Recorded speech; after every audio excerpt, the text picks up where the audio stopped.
Hey guys, and welcome to this week's video.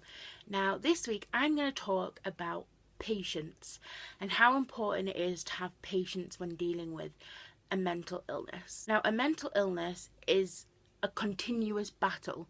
You fight it for the rest of your life, and having patience while doing that is incredibly hard to have, but you need it in order to survive it. When you get up every single day, you have a battle to fight, and when you go to bed, you've either won or you've lost, and then the next morning it starts all over again. And patience is a big thing when having any mental health issues, because it takes a long time to get to a place where you're stable and in control and happy with living with illness you have.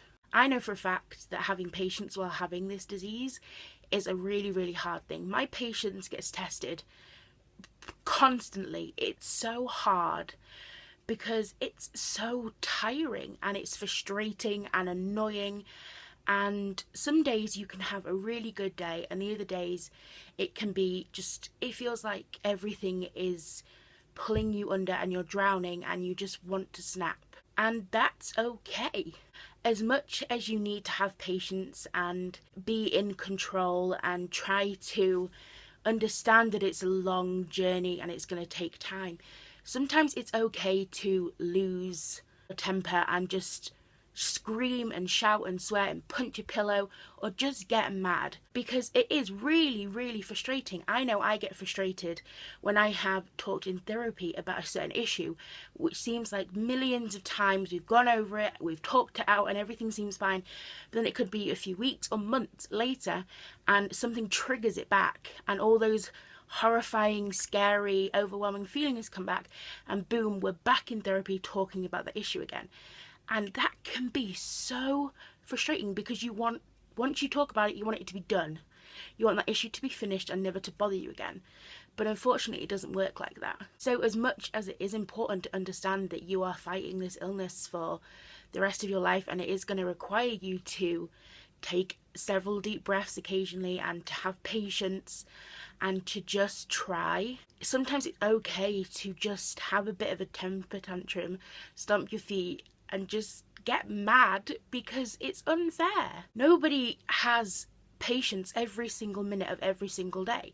It's impossible to remain in control and not lose your temper when things get too hard.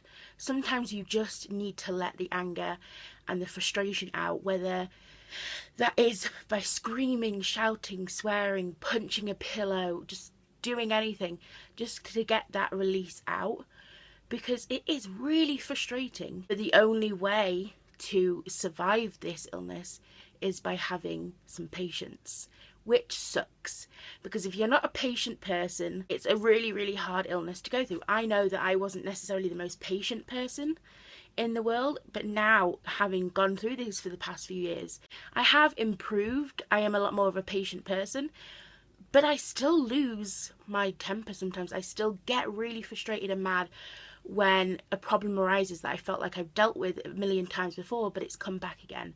Or when I'm having a really down day and everything just feels like it's drowning me. Sometimes you just need to snap and just say, you know what, bugger off. Today is not a good day. I've had it, I hate it, bye. And then just have that day to be lost in the frustration and the anger, and then tomorrow's a brand new day and you start all over again. So as much as it is important for you to take breaths and have patience, you also have to remember that it's okay to be frustrated and angry and generally get really pissed off sometimes when you feel like you're drowning and you are not in control of anything at all. So thank you all very much for watching, and I'll see you next week. Bye guys.